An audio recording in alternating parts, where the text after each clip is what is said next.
السلام علیکم ویورز، اس قسط کے آغاز میں حلینا ارطغرل کے سپاہیوں کے ساتھ قلعے میں چلی جاتی ہے۔ اس نے نقاب کیا ہوتا ہے اور سپاہیوں نے بھی منہ چھپائے ہوتے ہیں تاکہ لوگوں کو پتہ نہ چل سکے۔ وہ بازار میں سے چلتے ہوئے قلعے کے سامنے پہنچ جاتے ہیں اور حلینا سپاہیوں کو کہتی ہے دروازہ کھولو۔ وہ دروازہ نہیں کھولتے۔ حلینا اپنا نقاب اتارتی ہے اور ان کو کہتی ہے کہ دروازہ کھولو، اور اس کے بعد وہ دروازہ کھول دیتے ہیں اور پھر وہ قلعے کے اندر پہنچ جاتے ہیں۔ دوسری طرف ویسلوس سپاہیوں کے ساتھ دروازے کے باہر موجود ہوتا ہے تاکہ جب ٹائم ختم ہو تو ارطغرل کو قتل کیا جا سکے۔ دوسری طرف کمانڈر ارطغرل کو کہتا ہے کہ میرا تخت اور میری بیٹی کی زندگی ایک ترک کے ہاتھ میں ہے، یا اللہ یہ میری کس طرح کی قسمت ہے۔ ارطغرل کہتا ہے کہ اگر مجھے کچھ ہو گیا تو یہ آپ کی ذمہ داری ہے، آپ پر واجب ہے کہ غداروں کو ڈھونڈنا ہے اور ان کو قتل کرنا ہے۔ مزید خون ریزی روکنے کے لیے ہم دونوں کو ایک ہونا پڑے گا۔ گورنر کہتا ہے یہ تب تک ہے نا جب تک سلطان یہاں پر واپس نہیں آ جاتا۔ آج نہیں تو کل میں جانتا ہوں تم دوبارہ واپس آؤ گے قاہرہ چیسر کو فتح کرنے کے لیے۔ ارطغرل کہتا ہے ہم نہیں جانتے کہ مستقبل میں کیا ہوگا، ہمارا کام صرف ریاست کے احکام کی پیروی کرنا ہے۔ دوسری طرف ویسلوس سپاہیوں کو حکم دیتا ہے کہ دروازہ توڑ کر اندر داخل ہو جاؤ۔ ارطغرل گورنر کے گلے پر خنجر رکھ دیتا ہے اور اسے کہتا ہے میرا مقصد تمہیں مارنا نہیں ہے، لیکن اگر اس قلعے سے میری لاش چاہتی ہے تو تمہارا کام ہے غداروں کو تلاش کرنا اور ان کو سزا دینا۔ میرے سپاہی تمہاری بیٹی کو ضرور واپس لائیں گے، وہ مجھے کبھی بھی اس طرح سے یہاں پر چھوڑیں گے نہیں۔ باہر سے سپاہی مسلسل دروازہ کھٹکھٹائی جا رہے ہوتے ہیں۔ دوسری طرف ترگت، بمسی اور عبد الرحمن حلینا کو لے کر قلعے میں پہنچ چکے ہوتے ہیں۔ ادھر ارطغرل کے کمرے والے دروازے کو پوری قوت کے ساتھ سپاہی زور لگاتے ہیں اور وہ ٹوٹ جاتا ہے۔ تمام سپاہی کمرے میں داخل ہو جاتے ہیں اور ویسلوس سپاہیوں کو کہتا ہے کہ ارطغرل پر حملہ کر دو، اس کو زندہ نہیں چھوڑنا ہے۔ سپاہی اپنے تلواریں لے کر ارطغرل کی طرف بڑھ جاتے ہیں۔ گورنر وہاں پہ کھڑا یہ سب کچھ خاموشی سے دیکھ رہا ہوتا ہے۔ دوسری طرف ویسلوس کا آدمی پیٹروس پردے سے باہر جھانک رہا ہوتا ہے اور وہ دیکھتا ہے کہ حلینا ارطغرل کے سپاہیوں کے ساتھ آ رہی ہوتی ہے۔ وہ اپنے سپاہیوں کو کہتا ہے جاؤ ان کو روکو، وہ ارطغرل والے کمرے تک پہنچ نہ پائیں۔ حلینا سپاہیوں کو کہتی ہے کہ مجھے جانے دو، سپاہی اسے نہیں جانے دیتے۔ پیٹروس یہ سب کچھ دیکھ رہا ہوتا ہے۔ بمسی حلینا کو کہتا ہے کہ تم بھاگ کر اپنے بابا کے پاس چلی جاؤ، ان سے میں نمٹ لوں گا، اور اس کے بعد وہ ان سپاہیوں کے ساتھ لڑائی کرنا شروع ہو جاتا ہے۔ دوسری طرف ارطغرل ویسلوس کے سپاہیوں کے ساتھ لڑ رہا ہوتا ہے۔ اتنے میں تمام سپاہی اکٹھے ہو کر ارطغرل پر حملہ کرتے ہیں اور ارطغرل نیچے گر جاتا ہے۔ پھر وہ ارطغرل کو پکڑ کر سارے تلواریں لے کر اس کے ارد گرد کھڑے ہو جاتے ہیں۔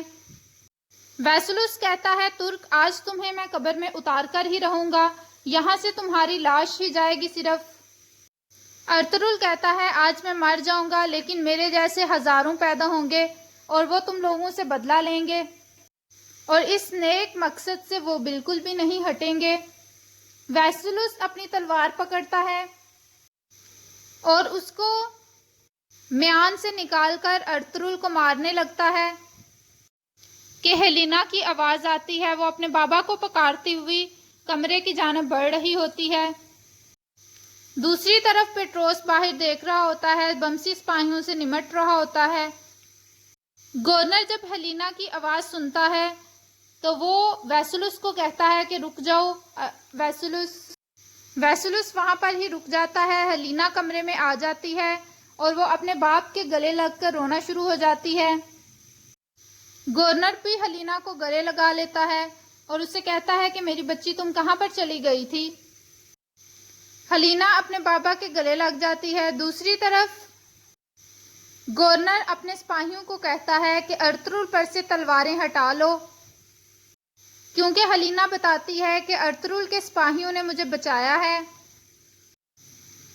ویسلوس انتہائی غصے سے گورنر کی جانب دیکھتا ہے۔ سپاہی ارطغرل سے تلواریں ہٹا لیتے ہیں۔ اس کے بعد بمسی، ترگت اور عبد الرحمن بھی اس کمرے میں آ جاتے ہیں بھاگتے ہوئے۔ ترگت ارطغرل کو بتاتا ہے کہ حضور جب ہم یہاں پر آ رہے تھے کچھ لوگوں نے گات لگا کر ہم پر حملہ کیا تھا۔ گورنر کہتا ہے کہ وہ بغیرت آدمی کون تھے، کیا تم لوگوں نے ان کو دیکھا ہے؟ ترگت کہتا ہے نہیں، ہم ان کو دیکھ نہیں پائے۔ حلینا اپنے بابا کو بتاتی ہے کہ ان لوگوں نے مجھے اپنی جان پر کھیل کر بچایا ہے، وہ لوگ مجھے مارنے ہی والے تھے، اگر ارطغرل کے سپاہی موجود نہ ہوتے تو میں آج آپ کے پاس نہ ہوتی۔ وہ بتاتی ہے کہ وہ قائی لباس میں ملبوس تھے لیکن وہ کوئی غدار تھے۔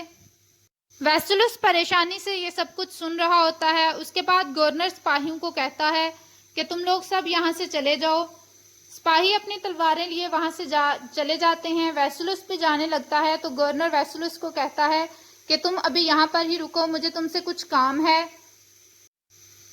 اس کے بعد ارطغرل اپنے سپاہیوں سے گلے ملتا ہے اور ترگت بمسی عبد الرحمن کہتے ہیں شکر ہے بھائی کہ آپ ٹھیک ہیں۔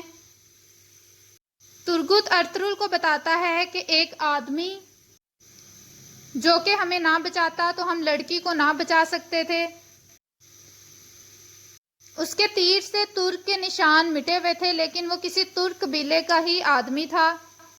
ارطغرل کہتا ہے کوئی ہے جو سب کچھ جانتا ہے لیکن خود کو چھپانا اس کی مجبوری ہوگی۔